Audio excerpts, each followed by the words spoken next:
So we're back. Now we're going to be talking about Scream 3.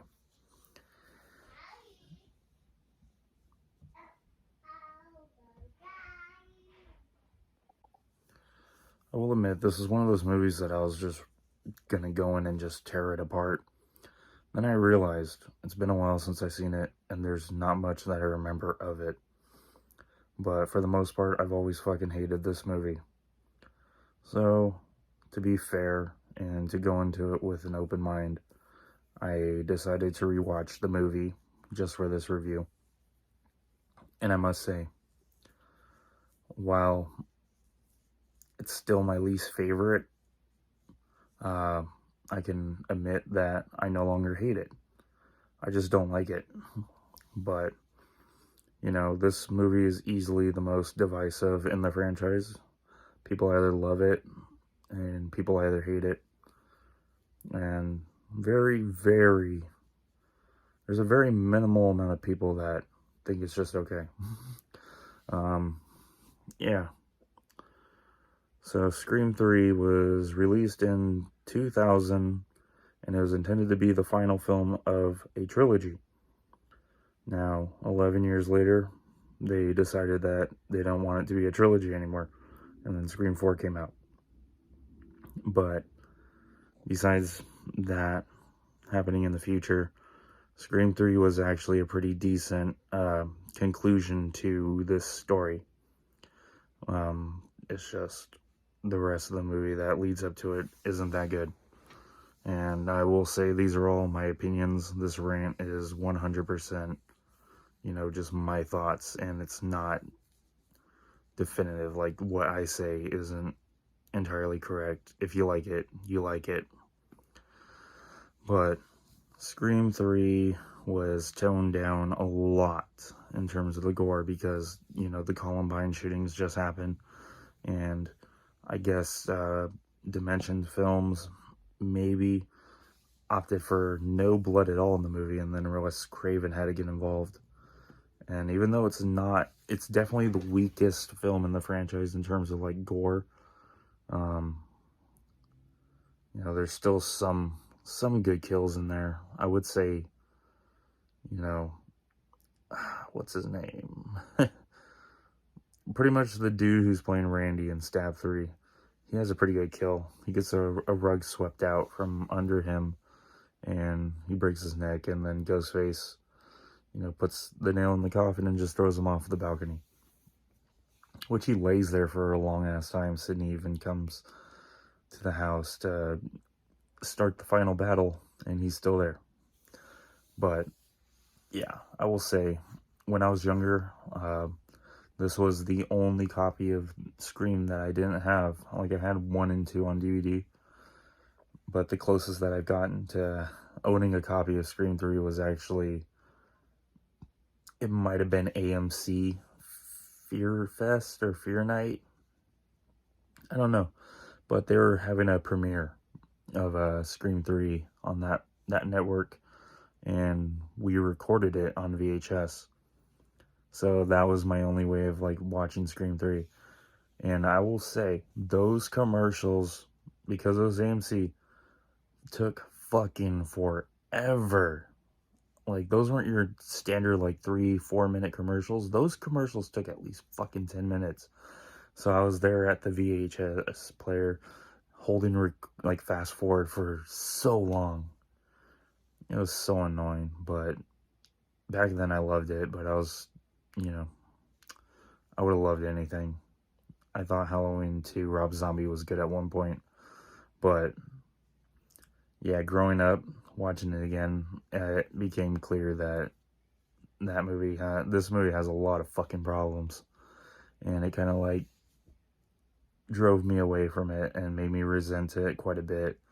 Largely in part due to like just how fucking goofy and stupid it is. I will give them props, they definitely embrace that goofiness, but, personally, it's, like, not my cup of tea.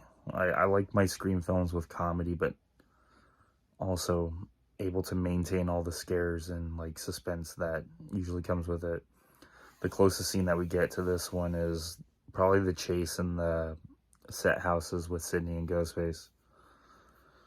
But yeah, this movie takes place 3 years after, either 2 or 3 years after Scream 2.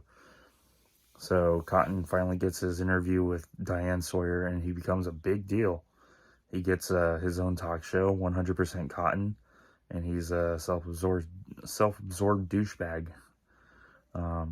He's stuck in traffic. This fucking fan calls him, and at first, like, he's uninterested, and then she's like flirting with him, asking if he has like a wife or a girlfriend. He's like, no, I don't, actually. How are you doing? You're a big fan of the show? And then it turns out to be Ghostface, and he's at Cotton's house threatening to kill his wife, which he just said he didn't have.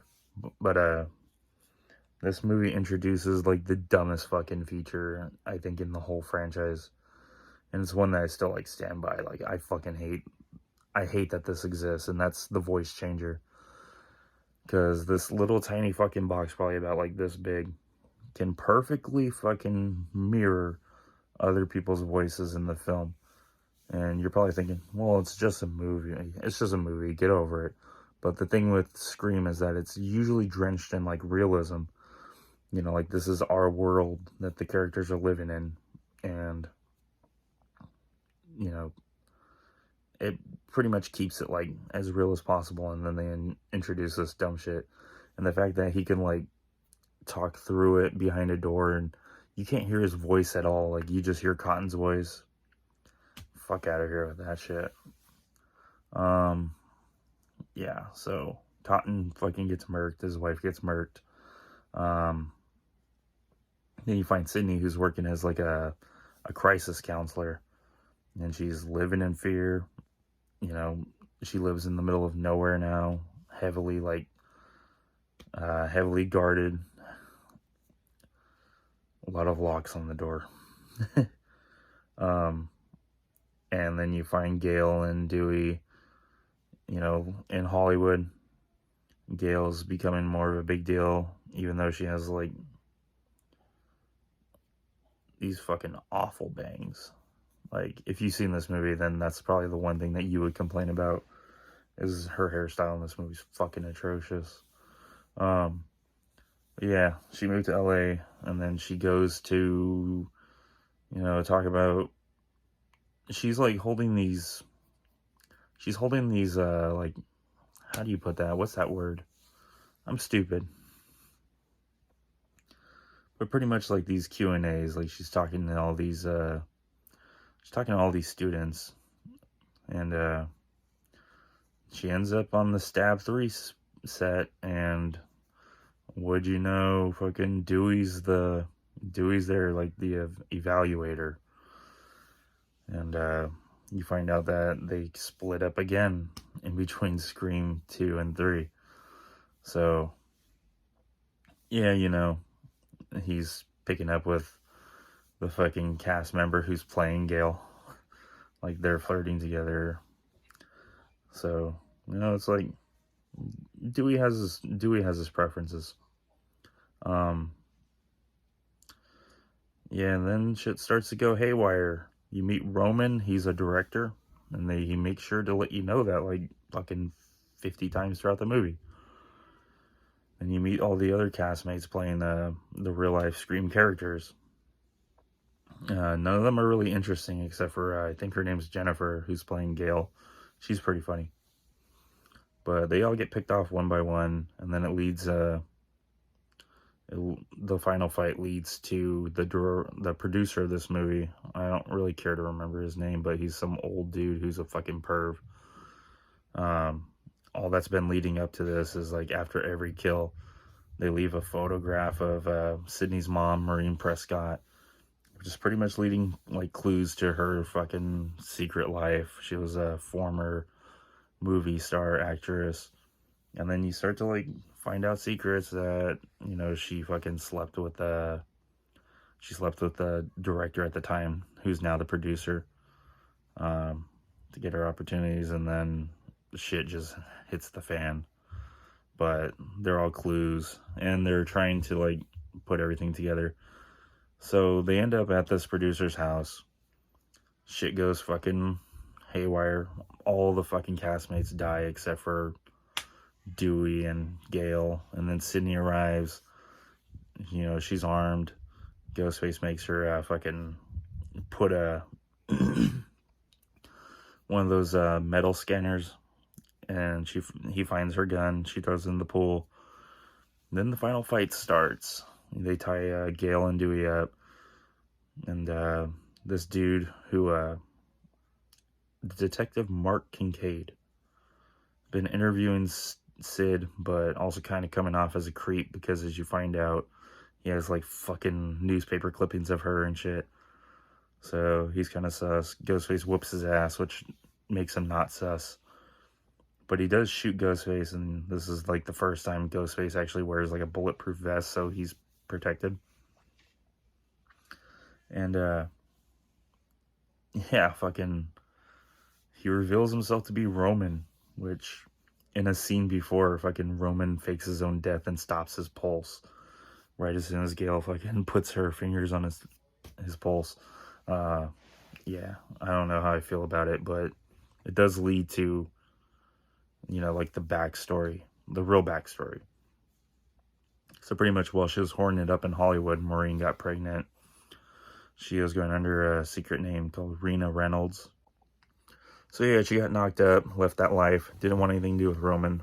So Roman tried to reconnect with her, and she pretty much wanted nothing to do with him. So he's been filming her whoring around, you know, kind of like what led the events of Scream 1. She broke up Billy's family, and he killed her mom. So then you find out that Roman's been filming all of these events, and he was the one that showed Billy and like convinced Billy to kill Sydney's mom. So then it's revealed that they're fucking siblings, half siblings. So they fight. Roman dies. Yeah, Roman dies, and they all live happily ever after. The best part of this movie, easily to me, is the Randy cameo.